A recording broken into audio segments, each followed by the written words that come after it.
اگر فن سے علم سے آتا ہو رزق تو میاں صاحب فرماتے ہیں بے وقوفاں دے نوکر ویکھے دانش مند سے آنے. بے وقوفاں دے نوکر ویکھے دانش مند سیانے. انگوٹھا چھاپ شخص ہوتا ہے اور MBA جو ہے تعلیم کے حامل اس کے منشی بیٹھے ہوئے ہوتے ہیں. تو پھر اگر علم سے کمال آتا ہوتا تو جو ہے وہ فن سے دولت ملتی ہوتی تو پھر اس انگوٹھا چھاپ کو کیسے ملتی؟ اور یہ جو اتنا تعلیم یافتہ ہے ماہر معاشیات ہے یہ تو تنخواہ پہ کام کر رہا ہے اور وہ جو ہے وہ دولت کا اسے حساب ہی نہیں ہے کہ کتنی ہے. تو اس لیے اللہ فرماتا ہے کہ یہ مت سمجھو کہ یہ تمہارے فن کا کمال ہے، یہ تمہاری جو ہے وہ محنت کا نتیجہ ہے. اللہ فرماتا ہے اولم یعلموا، کیا انہیں نہیں پتا ان اللہ یبسط الرزق لمن یشاء، جس کو چاہتا ہے اس کے لیے رزق کے دروازے کھول دیتا ہے، وَيَقْدِرُ، اور جس کے لیے چاہتا ہے اس کے لیے رزق کو تنگ کر دیتا ہے. کئی لوگ کتنی محنت کرتے ہیں نتیجہ زیرو، اور کچھ لوگ کچھ بھی نہیں کرتے، وہ مٹی کو ہاتھ لگائیں اور سونا ہو جائے، اور کئی سونے کو ہاتھ لگائیں تو مٹی ہو جائے. تو پھر کوئی طاقت کار فرما ہے نا جو مٹی کو سونا بنا دیتی ہے اور سونے کو مٹی بنا دیتی ہے. اللہ فرماتا ہے اس کو پہچانو، وہ کون ہے؟ وہ تمہارا رب ہے. مومن کا توکل اور مومن کا بھروسہ اللہ کی ذات پہ ہونا چاہیے. جب ہم اللہ کی ذات پہ اپنا مکمل بھروسہ جسے توکل کہتے ہیں قائم کر لیں گے تو میرے اور آپ کے آقا و مولا نے ارشاد فرمایا کہ اگر تم اللہ پر توکل کا جو حق ہے وہ ادا کر دو تو وہ تمہیں ایسے رزق عطا کرے جیسے پرندوں کو عطا کرتا ہے. جب گھر سے نکلتے ہیں تو اس وقت وہ خالی پیٹ ہوتے ہیں، اور جب واپس آتے ہیں تو کبھی بھی کوئی جانور بھوکا واپس نہیں آیا، اور سب سے اچھا کھاتے بھی یہ ہے. ہمارے علاقے میں تو زیادہ باغات نہیں ہیں، امرود کے باغات ہمارے علاقے میں پائے جاتے ہیں.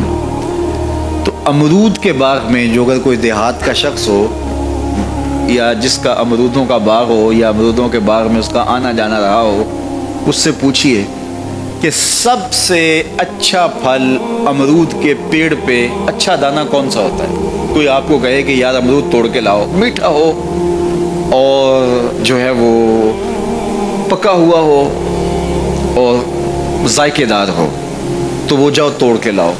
تو کوئی مجھے اگر کہے تو میں جب امرود توڑ کے لاؤں گا تو کبھی پھیکا نہیں ہوگا، میں امرود توڑ کے لاؤں گا تو کبھی بد ذائقہ نہیں ہوگا. آپ مجھے پوچھیں کہ آپ کے پاس کیا فن ہے؟ میرے پاس فن یہ ہے کہ میں نے امرودوں کے باغوں میں جو ہے وہ بچپن گزارا ہے اور مجھے پتہ ہے کہ اچھا اور پکا پھل کون سا ہوتا ہے. لیکن میں آپ کو نشانی بتا دیتا ہوں. اب نئی نسل انہوں نے نہیں دیکھا، آپ باغ میں جائیں اور شاخوں سے لٹکے ہوئے امرود دیکھیں. جس امرود کو طوطے نے کھا کے چھوڑا ہو اس کو آپ توڑ لیں، میٹھا بھی ہوگا، ذائقے دار بھی ہوگا، ایکسپورٹ کوالٹی سے بھی بہتر ہوگا. سب سے اچھا پورے پودے سے جو سب سے اچھا ہوگا وہ اس کو چونچ مارتا ہے اور پھر سارا کھاتا بھی نہیں ہے، تھوڑا سا لیا، نخرے والا آگے بڑھ گیا. اللہ اکبر. تو جو ایکسپورٹ کوالٹی ہوتی ہے اس سے بھی بہتر وہ کھاتا ہے. تو یہ اللہ پر توکل کرنے والے ہیں. ہمیں تو پتہ ہوتا ہے نا ہم نے دکان پہ جانا ہے، ہمیں پتہ ہوتا ہے ہم نے فیکٹری کام پہ جانا ہے، ہم نے پتہ ہوتا ہے ہم وہ دہاڑی فلاں جگہ کرنے جانا ہے. انہوں نے کہیں ان کا کوئی ایسا ٹھیا نہیں ہوتا کہ وہاں جانا ہے. بن توکل پنچھی اڑ دے، بن توکل پنچھی اڑ دے، خرچ نہ پلے زیرا ہو، خرچ نہ پلے. کوئی راس المال بھی نہیں ہوتا کہ یہ لگائیں گے پھر اس پہ اتنے پیسے آئیں گے، اصل ہمارے ہوں گے، اتنا نفع ہوگا، ایسا نہیں ہے. گھر سے نکلتے ہیں تو خالی پیٹ ہوتے ہیں اور جب واپس آتے ہیں تو پیٹ بھرے ہوئے ہوتے ہیں. میرے اور آپ کے آقا و مولا نے کہا مجھے پورا یقین ہے اس پہ، اور آپ کو بھی پورا یقین ہونا چاہیے، انشاءاللہ ہوگا، کہ میرے حضور نے فرمایا کہ اللہ پر جو توکل ہے وہ حق ادا کرو، پھر وہ تمہیں ایسے رزق دے گا جیسے پرندوں کو دیتا ہے، تمہیں پرندوں کو دیتا ہے. Export quality. من کان للہ کان اللہ لہ. فرمایا تم اس کے ہو جاؤ وہ تمہارا ہو جائے گا، اور جب وہ تمہارا ہو جائے گا کوئی کمی باقی نہیں رہے گی. جو تمہارے من میں آئے گا تمہیں ملے گا.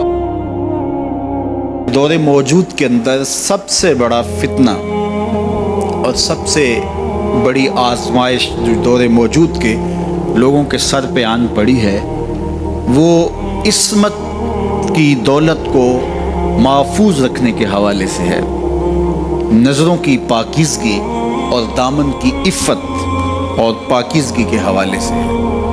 تو جب کوئی شخص عفیف نہیں رہتا، جب کوئی شخص پاک دامن نہیں رہتا، تو پھر یہ وہ غلاظت ہے کہ جو زندگی کی ہر خیر کو چاٹ جاتی ہے اور انسان کی ساری صلاحیتیں زنگ آلود ہو جاتی ہیں۔ یہ دور جس دور سے ہم گزر رہے ہیں، یہ سوشل میڈیا کا زمانہ ہے، اور سوشل میڈیا میں جو رتب و یاب موجود ہے اور اس کے بعد غلاظتوں سے لتھڑا ہوا جو وہاں ماحول ہے، اور یہ وہ چیز نوجوان کے ہاتھ میں جب آ گئی، چاہے وہ مرد ہے چاہے وہ عورت ہے، تو پھر وہ بیٹھا بھی تنہائی میں ہے تو اپنے دامن کو وہ کس طرح محفوظ رکھ پائے اور اپنے خیال کی عفت اور پاکیزگی کا کیسا سامان کر پائے۔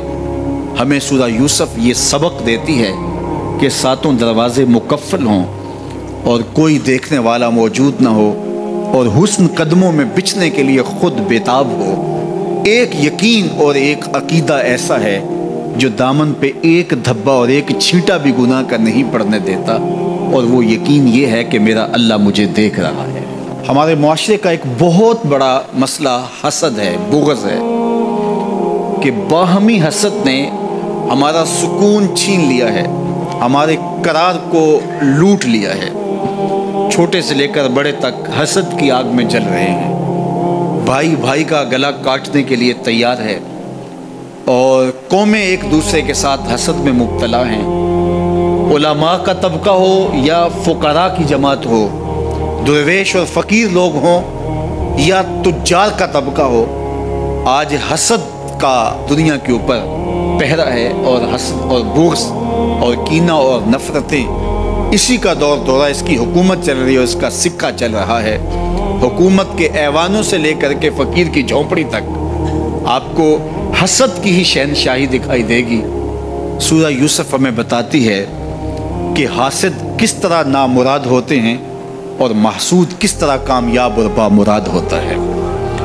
جس سے حسد کیا جائے، اور حسد کرنے والے بھی کوئی بیگانے نہ ہوں، حسد کرنے والے اپنے سکے بھائی ہوں، حسد کرنے والے پیغمبر زادے ہوں، لیکن جب وہ حسد کی آگ میں جلتے ہیں تو اپنی ساری صلاحیتوں کو زنگ آلود کر لیتے ہیں، اور جس معصوم سے حسد کیا جاتا ہے وہ 13 سال کا یوسف ایک دن مصر کے تخت پہ جلوہ فرما ہوتا ہے، اور پھر وہ حاسد سامنے سوالی بن کے کھڑے ہوتے ہیں، تو محسود کس طرح ان کے ساتھ رویے اختیار کرتا ہے۔ یہ صورت ہمیں رویوں کا حسن بھی سکھاتی ہے، رویوں کا جمال بھی بتاتی ہے کہ رویے کتنے خوبصورت ہونے چاہیے۔ تمہارے ساتھ اگر کسی نے اچھا سلوک نہیں کیا، تو جب تم ایسی مسند پہ پہنچتے ہو جہاں تمہیں عزتوں سے نوازا جاتا ہے، تو تمہارے رویوں کی خوبصورتی کیا ہونی چاہیے۔